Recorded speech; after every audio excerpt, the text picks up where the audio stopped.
So I have the pleasure of introducing two presenters today, Marco Dennert and Sarah J. Tracy, both from the University of Arizona, for their presentation, So What Now? Synthesizing Practical Advice on Alt-AC and Pracademic Career Opportunities for Graduate Students. Marco Dennert is a doctoral student in the Hughes Down School of Human Communication at Arizona State University. His research interests focus on critical cultural approaches to communication and rhetorical studies. In addition to research and teaching, Marco co-organized the virtual workshop series Alt-AC and COM, exploring career options beyond the Academy for Communication PhDs. With Dr. Sarah J. Tracy, Marco is invested in exploring alternative and adjacent career options for current and recent graduate students in communication. Sarah J. Tracy is a researcher, author, speaker, and a consultant who focuses on fostering human flourishing. Her mission is to help others craft award-winning scholarship, produce preferred outcomes in organizations, tell persuasive stories, and better elucidate human experience so as to create interactional patterns that build sustainable relationships and organizational flourishing. She is a professor of organizational communication and qualitative methodology and the director of the Transformation Project in the Hughes Down School of Human Communication at Arizona State University. She is passionate about cultivating opportunities for communication scholars to pursue meaningful careers in a variety of settings, including academic, corporate, nonprofit, and governmental contexts. So let's give them a round of applause as they get started.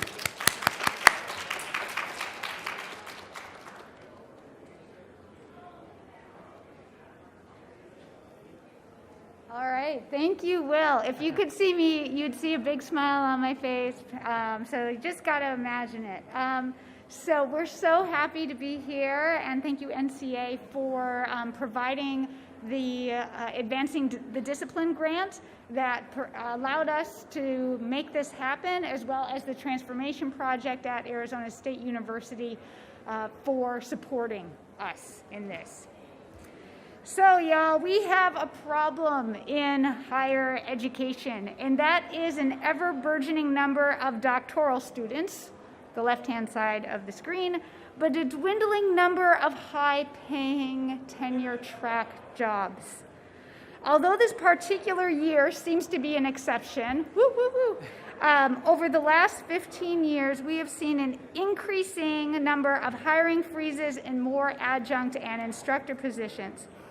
Karen Kalski, an academic career coach and former tenured faculty member, is founder of the company and hosted the website The Professor Is In. Last year, she crowdsourced a list of more than 400 institutions that announced hiring slowdowns and freezes. And every type of institution was part of this, including major research entities such as Harvard, Stanford, and the entire University of California system, and many communication programs. Exacerbating this problem is that many of the discipline's students and faculty have little to no mentorship on how the expertise they gain in doctoral communication studies may be translated into professional tracks outside of academic teaching and research positions. We are left to learn it on our own, or worse, to hide our interests in alternative academic jobs for fear of stigmatization or not being taken seriously. So what do we do? Marco, what do we do? So we reached out to NCA to apply for an Advancing the Discipline grant last year, and we got it. So we got the money to develop a virtual workshop series, which we hosted in the spring of this year. It feels like it's been a while because of COVID, but if you missed it, all the recordings are available online of our 6 amazing speakers. You see a broad overview of those speakers on that slide here. If you pull out your phone, you can just scan that QR code in the bottom right corner, and it'll take you directly to those recordings. We're going to have those QR codes coming up later at the end of the slides here as well. All of the 6 speakers have some sort of connection to Alt-AC. They're either doing what is called a Pracademic position, so they're doing both academic work and also practical work outside of the academy. They completely left the academy to do research at a Microsoft institution, for instance, like something like that. So we have folks from all across different domains: consulting, nonprofit, administration. So I really recommend that you check that out. We also have a panel coming up tomorrow at 12:30 p.m. Where we'll have a more in detail summary of what we learned from those 6 speakers. It's going to be graduate students talking about their experiences with the workshop series and summarizing the insights that we learned from the speakers. So I highly recommend that you check that out tomorrow if you're interested. Just trying to find where it's at tomorrow. Ballroom 6B. Ballroom 6B, it's just, I think, this way. So 12:30 p.m. tomorrow, it's called Transforming Communication Expertise into Alt-AC Careers, Insights from Industry Professionals and Reflections from Graduate Students. But we thought, okay, so we have a virtual workshop series which is recorded, so that's a really great resource, but there's still more that needs to be done because, as Sarah just pointed out, we still have a lot to develop in terms of, fostering Alt-AC positions and, a general shift in mindset to really help us kind of develop that further in the academy. So we got some money from our school, the Hugh School of Human Communication as well, to develop an animated video that we're going to show in just a second here. This is also based on the virtual workshop series, summarizing some of the insights we gained from that, and is also another resource you can find with that QR code to kind of, give you a broad introduction into what Alt-AC is. So let's see if our sound works here today. Getting a PhD is stressful, but it's also exciting and extremely rewarding. But have you considered how your current or future PhD could be useful outside of academia? If you didn't already know, you could do any of these amazing and interesting jobs with a PhD in communication. So what can you do to work towards your non-academic career? Here are 5 steps you can take right now to get started. Number 1. Unlearning and reorienting.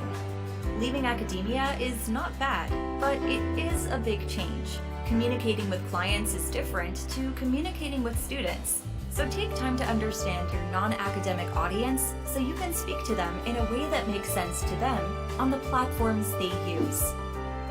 Number 2, networking. Networking is one of the most successful ways to develop a good support network and can open the door to lots of opportunities. NPR stated that 80% of jobs today are filled through referrals. Reach out to people to find out about their own journeys and ask them lots of questions. You can even set up a time to chat with them.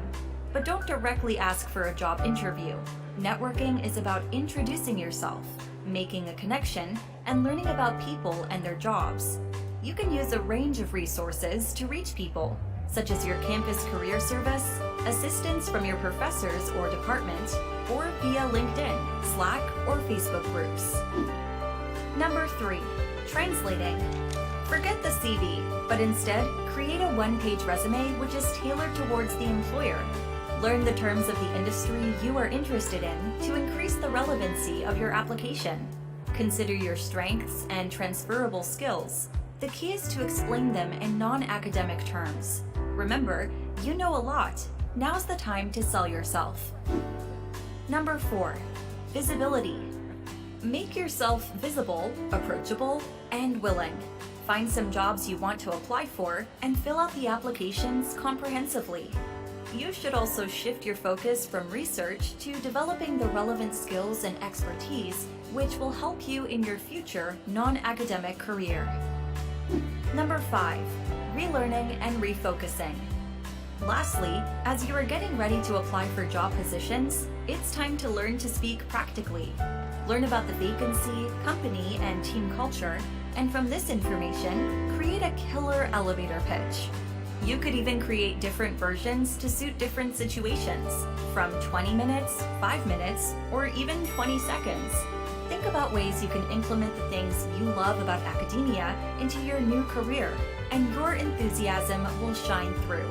Communication skills are relevant in many areas and spaces, not just academic ones. As a communication specialist, you have the power to translate your expertise into practical settings. You can bring value to organizations and companies outside of academia.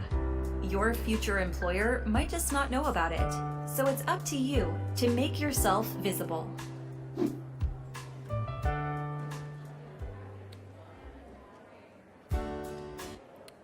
All right, So it's nice to have all these resources available, recordings of workshops, a video. There's a whole bunch of resources online on specific websites by the NCA at that QR code I just showed you that's going to pop up at the end. But what can we actually do? What can you all do as graduate students, junior scholars, master's students? Like, what do we do if we want to develop a career outside of the academy? We're now moving through a few steps or a few things you might consider that might help you developing some of those insights, or reorienting yourself towards a non-academic or a kind of a mixed Pracademic career here as a graduate student. The first thing that is really helpful is that we need to do some unlearning here. We're really conditioned in the academy to understand academic jobs as the one and all solution to everything, and it's oftentimes how PhD and master's programs are geared. But there needs to be some sort of unlearning that needs to happen here in terms of leaving academia is not necessarily bad. You're not betraying your advisor, you're not betraying your department or their line of scholarship. You're just developing a different career that is also very valuable, because you're going to have a lot of different skill sets and going to be using your skill sets that you're learning in your PhD or master's program to do a different kind of work that is not lesser compared to an academic job position here. So that's why we're starting with this notion of unlearning at the very beginning. As you saw in the video, it's really, really, really, really, really important to network, not only at conferences like NCA, but also beyond that, because networking is going to be a very important way to get access to not only jobs, which is oftentimes the end goal, but also to insights about jobs, to internships, to just talking to people, learning about their everydayness. If you don't have a chance to talk to someone who does the thing that you might be interested in, how would you know if you'd like that, right? And that will also help you figuring out if what they're doing is actually not boring or not relevant to what you're doing. So that's going to help you figuring out, okay, what do people do outside of academia with a skill set that I'm currently developing as a PhD or master's student? Something that we're very good at as academics is theory. We're always talking in theoretical terms, using a lot of jargon. And once we are ready to leave the academic world or take a step outside of it, we should leave all that theoretical jargon behind and really start trying to talk in practical terms. How is this going to be relevant to your stakeholders, to your audience, to the folks that you're working with, your clients, your employer? How can you translate your skills into something that is practical? Because the goal is not necessarily building theory outside of academia, but really to accomplish specific goals in the field, as we oftentimes say in qualitative research, right? Furthermore, we need to understand the meaning of a PhD. It's interesting that some of our speakers recommended even not mentioning that you have a PhD, because it comes with a lot of expectations for those of us who may not be sharing an academic space like ours right now. PhDs as a degree do not hold the same value or same power outside of academia as they might hold within here.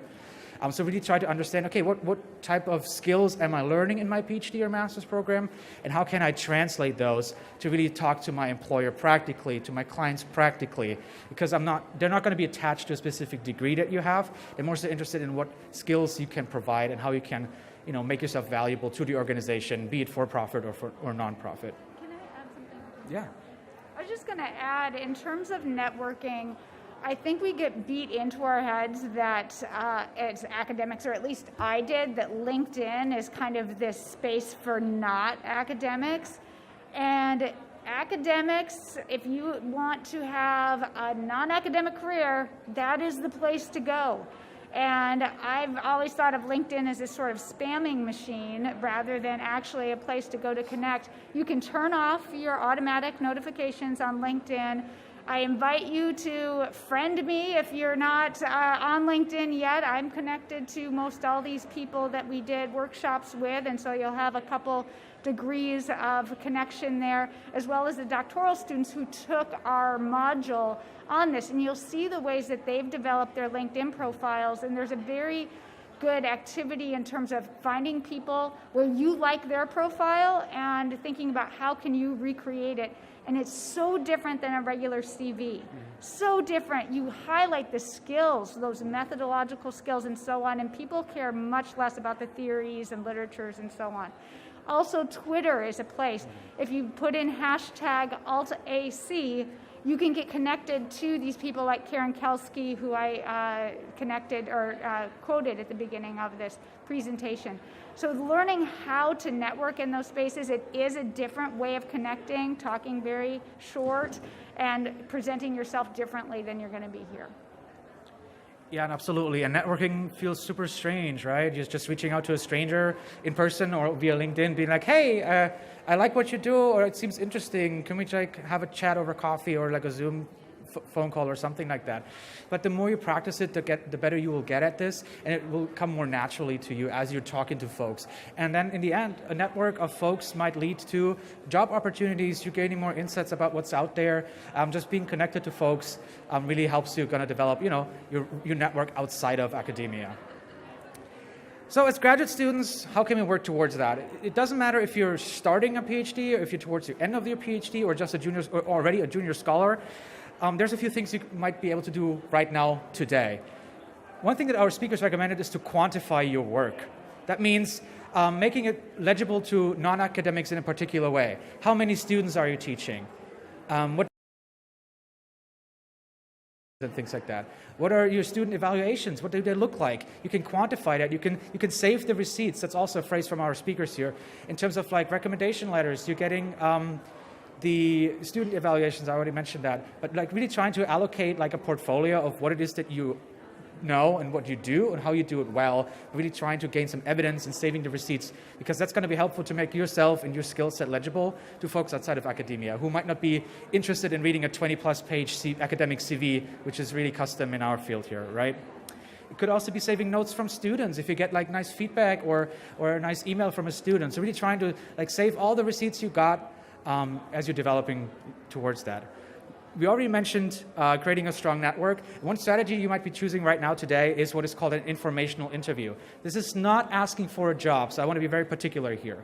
An informational interview is basically just talking to a person, trying to understand what it is that they do on a day-to-day basis. So say you're interested in consulting. You might find someone on LinkedIn who works in a firm that you find really interesting. You just send them a LinkedIn message, hey, would you have time for like a half-hour, 1-hour conversation, depending where you're at, over coffee or via Zoom. I'm just interested over coffee or via Zoom. I'm just interested in learning more about your day-to-day experience as a consulting person. And that is going to be really, really helpful in not only creating a network, but also learning about specific jobs out there. Because something like consulting might sound really like vague to us because we're not doing it on a day-to-day basis. And by talking to people who are actually doing what you might be interested in, you get a better sense of what it is that this job does and feel and look like in the end. This is all really great, but we also got to set some boundaries here, because we all know that graduate school is very, very busy. And it doesn't really get better after graduate school anyways. So how do we set those boundaries to really be mindful of, okay, I'm trying to, publish, teach, write class papers, comprehensive exams. Oh, I got to dissertate as well. And I'm also interested in all they see careers out there. And I'm supposed to have like 5 informational interviews per week. So it really comes down to setting boundaries and, choosing priorities. What is it that you can cut back on? Is it this service opportunity that you might have? Is it maybe a co-authored manuscript that you could be writing, but maybe you don't want to be writing a co-authored manuscript because you are more leaning towards a nonprofit job or a consulting job out there? What is it that really matters to you as a person, and also to what it is that you want to do? What can you cut back on in terms of service work, teaching work, research work, and how can you set those priorities and set those boundaries? Because, as I've said before, graduate school is a very, very busy place. One of the things is this is going to be a difficult question to answer. When I asked doctoral students, and this was a part of their assignment in the class that I taught associated with this, what are you not going to do this year so that you have time to develop your LinkedIn profile? What are you not going to do so that you have an opportunity to do these informational interviews? It was a bit of like, oh my gosh, I don't know what I'm not going to do. But there's no saying yes to everything. Like every time you say yes to something, it's really helpful to think of like, okay, what am I going to say no to, right? So what is it that you're going to say no to so you can say yes to this? Yeah, thank you for adding that, Sarah, here. At some point, you also want to have a conversation with your advisor, because it's going to be really, really helpful if they know what you're up to, because they're going to be better able to advise you moving towards that.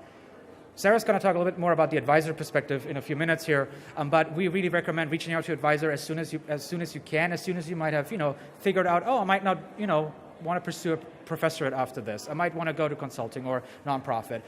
Being honest with your advisor, really trying to look for, an open conversation, as hard as it might seem. I know, this trader notion really comes in high here, but it's going to be much more productive and generative for the both of you if you have that conversation as early as possible to really, help them, help you move towards that career that you're really, really interested in. It can also be a conversation with other trusted mentors, so it doesn't necessarily have to be your advisor, but we nonetheless recommend reaching out to them as soon as you can to just be open and frank about what is happening. There's so many resources out there. We can't really count them all. We're just listing a few here on the slides. One is called Aurora. That's going to be a platform that your university wants to have access to. They are actually the ones who have to set it up with them and purchase a license for that. But that is a useful resource that can give you, courses online, access to like mentoring and other things like that. Our university, Arizona State University, has access to that. So if you're interested in how to get access to that, you're welcome to reach out to us or our Career Center, but that is a good resource here. There's also a whole lot of courses online on LinkedIn Learning, NCA Prep Talks, a lot of like courseical or online courses out there in terms of like developing certain skills. So if you're interested in a specific career and you find that, oh, maybe I should develop a specific skill set or I should develop a specific method more closely, it doesn't necessarily always have to be through graduate seminars at your institution. There's also a whole lot of other opportunities out there in terms of like taking online classes over the summer or things like that. There's a book called Leaving Academia by Christopher Catterin that we used in our Arizona State University variation of Alt-AC. That is really helpful because he talks really practical about how to do all these things. He has very practical, suggestions, and this is just one of the many books that are out there in terms of, giving you advice on the ground from a person who did leave academia, telling their story of what they did and how they ended up being where they are. So we talked a lot about what graduate students can do, and I'm going to now turn it over to Sarah to talk a little bit more about what the discipline can do, because it's not just graduate students who are working towards more Alt-AC presence in higher education. All right, very good. So where do we go from here in the discipline? First of all, just show of hands of the group that is here. How many of you are faculty members attempting to try to figure out how to best advise your doctoral students about Alt-AC careers?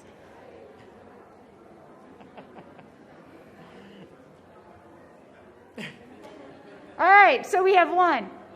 All right, so you all see part of the issue, right? Is the discipline isn't ready for this. They're not really interested in it.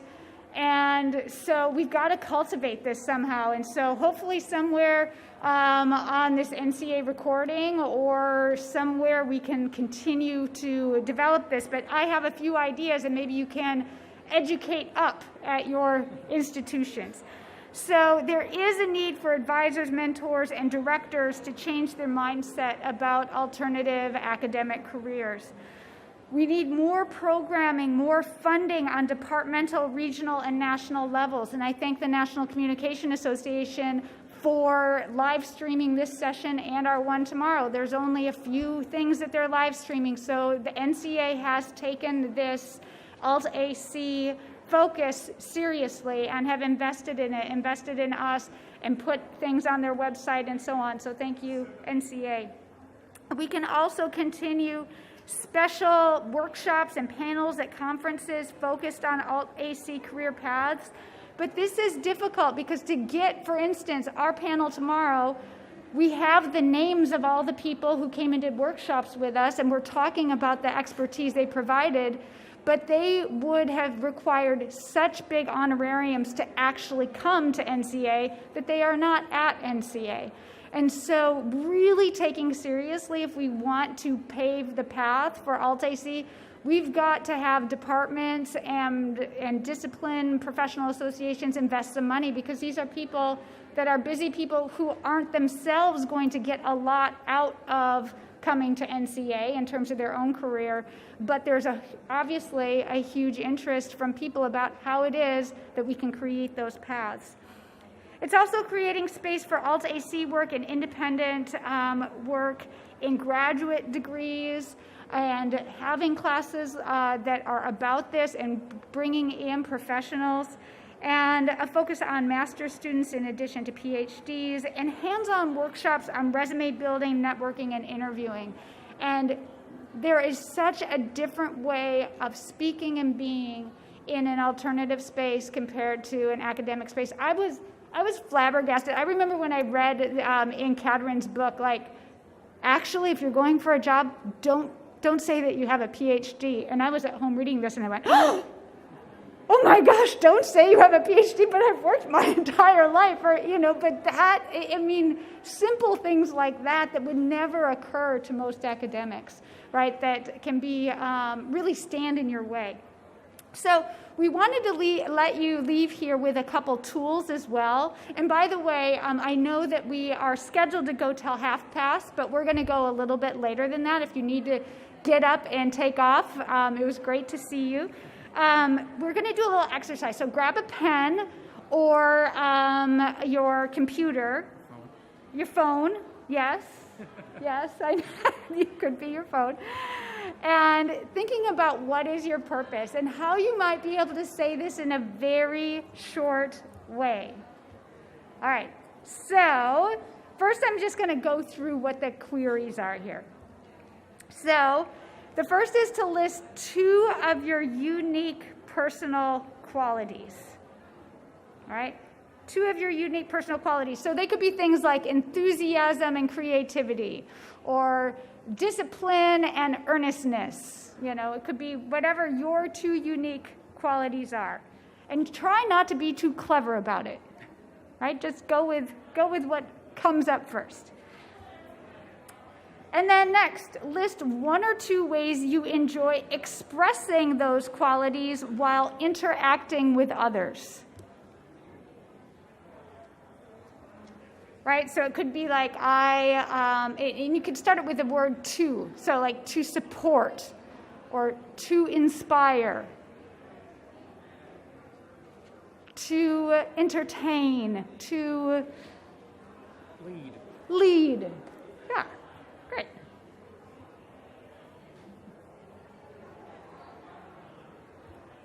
Next up, a very short sentence of what does the perfect world look like?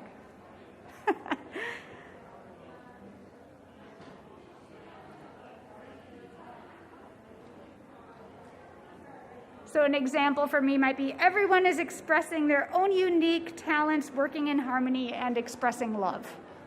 That to me is what the perfect world looks like.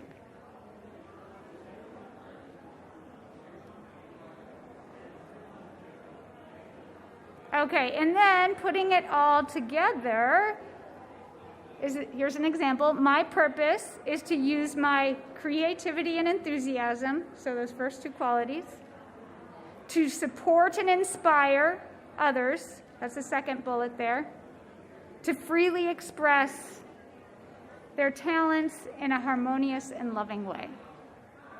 All right, so put it all together, see what you've come up with.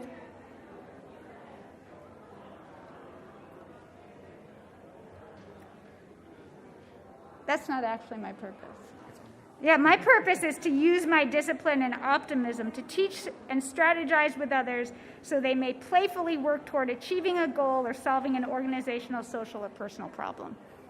Right. And it took me a while. I didn't do it like in 3 minutes, right, in here. So we're just practicing.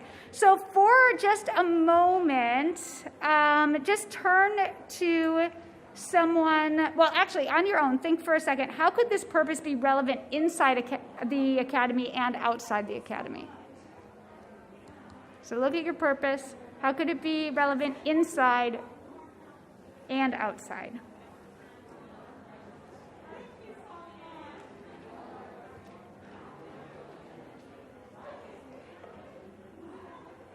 And then turn to someone near you if you feel so inclined. It's also fine to just be, talk to yourself and share.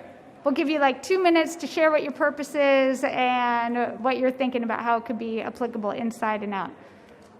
All right, ready, go.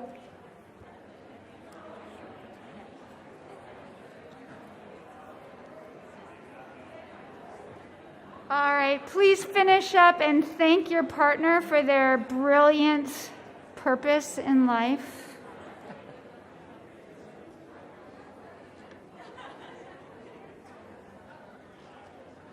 We've also figured out Marco's purpose in the last few minutes.